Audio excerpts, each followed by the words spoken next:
अपनी माँ का तू दिल ना दुखाना, कभी अपनी माँ का तू दिल ना दुखाना। ये ममता का कर्ज है, बेटे का फर्ज है, तुझको पड़ेगा चुकाना। माँ की दुआओं से ही चले ये जमाना, माँ की दुआओं से ही चले ये जमाना। कभी अपनी माँ का तू दिल ना दुखाना, कभी अपनी माँ का तू दिल ना दुखाना।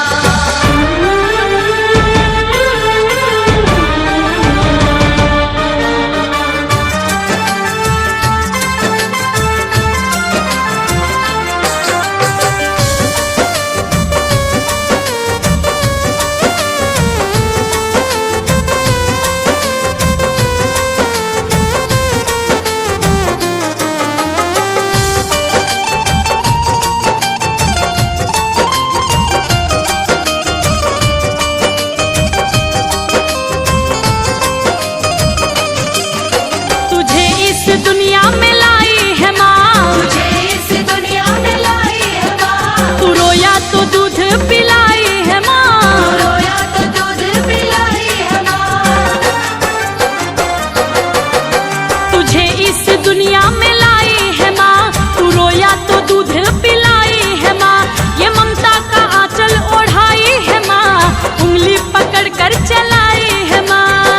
वो बचपन के दिन तू अपने भूल न जाना, वो बचपन के दिन तू अपने भूल न जाना।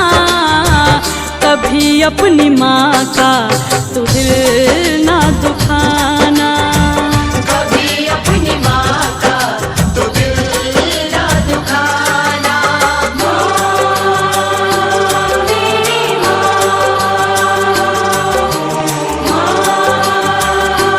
प्यारी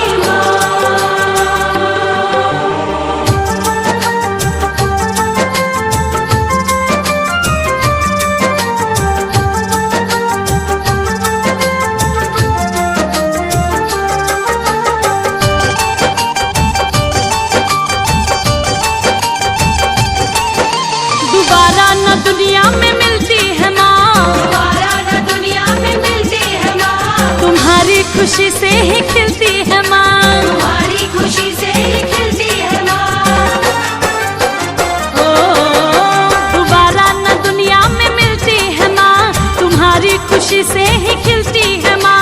तुम्हें चोट आए तो रोती है माँ, ये भगवान से पढ़ के होती है माँ।